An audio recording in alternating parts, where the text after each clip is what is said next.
Ciao Juventini of the world, my name is Giuseppe, welcome back on the channel, I hope you're all doing well. This morning there was no video with the updates about Juve, for what reason? Because there was the press conference of Jonathan David, the welcome to Jonathan David. That's what we will speak about in today's video, and if we have a bit of time, we will speak about Kolo Muani update and maybe some other things. So I'm counting on you to put a maximum of like, don't forget to subscribe to the channel and also pay attention because yesterday we reached 39,000 Juventini of the world.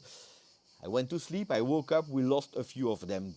Attenzione, if you are a Juventino, it is fino alla fine. From the moment that you subscribe, you don't unsubscribe anymore because that's now not what Juventini are doing. Anyway, we move on and we go towards Jonathan David press conference. The first thing that I want to say is the length of the press conference. You know that I always pay attention to that. 16 minutes. It's that a long presentation for a welcome. No, it's not a long one. We saw longer ones, especially because we are speaking about the first signing of the season. Also, an important player for Juve. Juventus is counting a lot on the Canadian one. So 16 minutes is not long. Average is 25, 26, sometimes even 30 minutes. For him, it was not that. Is it the shortest one ever? No. I remember some players that were presented, if I'm not wrong, out of memory. Cabal, that was even shorter, going towards the 12 minutes, so some were shorter. I will tell you why it was that short in a second, but before that, let me tell you also that it was really fun to see that next to him, to present him, there was the public relation, one of the managers of the public relation of the communication. That was Giulio that was sitting next to him. Giulio, that I have a beautiful memory. Why? Because the first time I signed a contract with Juve in February 2021, for the first 6 months, he was the person I was referring to. So let's say a bit my. My boss, the one that actually called me to say, Beppe, we want to work together with you. So seeing Giulio is always a pleasure, but I know that you don't care about that anyway. So was Comoli next to him? That was one of the questions that we had. No, it was not next to him when we started the press conference. So it was not Comoli sitting next to him to say, this is Jonathan David, what we saw also in the past. But he was there. He was there in the room, and at the end of the press conference, Damien went on stage next to Jonathan David with the shirt showing the new number and also for the photograph. So Damien was there, leaving actually the player alone. Will he do it also with next other players that they will present in the next few days and weeks? Let's see. Let's monitor that situation. I think it's always important, but it shows, if it continues like that, that I'm not the important person today. I'm not the one that you need to focus on, to look on, but it is really the player. It's always beautiful to see these kind of things. Giorgio Chiellini was there in the room as well. We didn't see him. He didn't go on stage, by the way, but he was there. The beautiful thing that I loved before speaking about Jonathan David is the fact that this time, and that's the difference with the last press conference that we saw from Damien Comoli, was that you had the audio. You have the audio on Juventus.com that you can choose if you want to hear with the one that is translating in Italian over the player, or if you want to hear it only in English. And by the way, if you are hearing it extremely low in the middle of the video, they increased also the sound of Jonathan David. That's for the people that wants to go on Juventus.com and watch him by themselves. He was serious, really calm, short answers, and also that's why the press conference was really short. Not because a lot of journalists are on holiday and you didn't have a lot of questions, but more because the answers from the player were really short. When you are seeing that he was a player that is quite calm, introvert, it's probably not his favorite exercise, his favorite task to do, to speak in front of cameras. He prefers to speak on the field, and you know what, I don't care. I prefer someone that is really answering on the field, scoring a lot of goals, than someone that actually goes in front of microphones, holding the stage. Then if you can have both, why not? So, the press conference, what did he say? You want to start with a hot topic about the number, because I know that a lot of persons were saying, will he show a number, and will that number be the number 9? No, he will wear the number 30 at Juve. He said, I took that number because my papa, my father, is born on the 30th, and it's have a beautiful, strong message. It's someone, a number that I take care of. I like it. Well, of course, he didn't say it, but the number 10 is Kenanielis. The number 9 at today is Dusan Vlahovic. Will he change number if Dusan leaves? I don't know, guys. I really don't know because that would be strange. Also, because you can also go online on Juventus on store.juventus.com to already buy the shirt of him. You know, changing after 2 3 weeks. But you never know. Huh? You never know. So pay attention when you are stamping the shirts in that moment of the season. Everything can change. But at the moment, he takes the number 9, the number 30. Attenzione, lapsus. What else did he say? Yeah, he spoke with some teammates, like for example with Timothy Weah, not only now but already before, because they are really great teammates. So when things started to be really serious, he was more or less already convinced.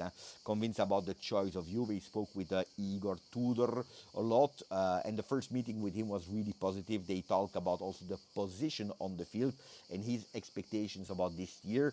He spoke about these the people that he followed when they were at Juve, like players. He said Alessandro Del Piero, Giorgio, that is in front of him. So he didn't say Chiellini, but Giorgio, Trezeguet, Dybala, Cristiano were players that he was following and looking at when they were at Juve. Then he spoke about other idols that he was following when he was a kid, like Didier Drogba and Eto'o, that are two different players, but they are good guys. If he can do the career of Eto'o, if he can replicate the career of Didier Drogba, that were not Juve players, but I take them absolutely, because they are legends of football. Even if we remember Eto'o spending 1 or 2 seasons at Inter, I think. But anyway, he won the Champions League with them, and also a player with a lot of sacrifice in him, because I remember that season in 2010 with Mourinho, an Eto'o that we never saw before. So guys, I take them. I absolutely take them. He spoke about how he got into football, because that was his question from a journalist. I don't know who, but maybe they didn't really go into researches, because they said, like, you know, in USA, in Canada, for probably soccer is not the most popular sport. He said, look, guys, I'm born in Haiti. That's the number one sport. My father played football, and I wanted to do the same. And then, years after year, I understood that I could do something also, and I wanted to become a professional in football. I can say that after playing in Belgium, after playing in France, and now at Juventus, we can say that it's a real professional player. Not from today, of course, because when you hit national team, if you are banging goals like he did, beautiful. And speaking about goals, he said, look, scoring a lot of goals. I always scored a lot of goals in my career, and this is absolutely what I want to do. Yes, Serie A is different, but 25 goals, why not? I will try to do my best, but I have the intention to become one of the stronger strikers, and I want to improve, and I love that. I'm conscious that he has some potential, but conscious that it's not there yet. He wants to prove himself, and that's what I love. I don't like when players are coming or they are already there, and in press conference or post game interview they are saying, I already showed what I had. I have nothing to prove. No, no, no, no, no. You have always, every single day, things to prove, like you guys that are watching that video, when you are doing a job like me, what you did is great, but the mentality at Juve is what you did, fantastic, bravo, but the day after we forget about it, and you need to continue to do what you did, and even if possible improve them. So that's why I loved from him. They focused a lot in training session, because as we said, that first week went really well. They focused a lot on athletic part, because it's the first weeks, but also already about the tactical part, about technical part, with Igor Tudor, because they want to have multiple options, multiple way to arrive to the goal. It's something that we know it. Igor Tudor is always taking care of that offensive side. Why did he choose Juve? Because it's a club with great ambition, and is the same as him. He has also a lot of ambitions. He wants to become the best, one of the best strikers in the world, in the world. And I think this is the right place for me. So did he say other things? Yes, he said, but I wanted to do a mini recap about Jonathan David. I tell you, if you're looking at the press conference, will you get enthusiastic? Will you get excited about him and his behavior? Probably not, because they're really short answer. But the things that he said were really important. Quite convinced about him, but also convinced that he need to do a lot of things. Then, that being said, we go towards Colomani. The latest news are that Juve is thinking about, okay, you want an obligation to buy. If we go with the loan, we go for it. 10 million is what we can give immediately, with a 35 million, 40. Anyway, they spoke with the player. They have an agreement on the length until 2030. They have an agreement on the salary that at the moment we don't really know. I made a short about it, by the way, on Instagram, but also here in the YouTube short tab where I told you about my excitement. But when you speak and you go and finalize that much the details with a player that was already yours, it's because you really have the intention to find a deal with Paris Saint-Germain. And I can tell you that Colomoni, for the impact that he had at Juve, first with Thiago Motta, then with Tudor, also the fact that he's liked by all the players at Juventus Football Club. I tell you that it's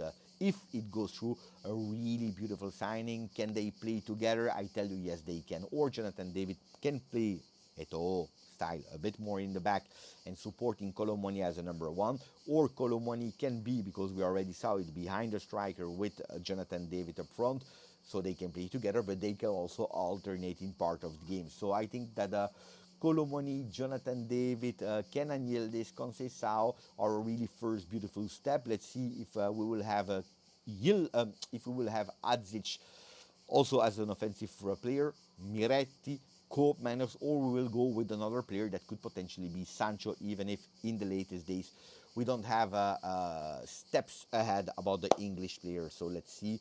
I know that they spoke about Zegrova as well in recent days.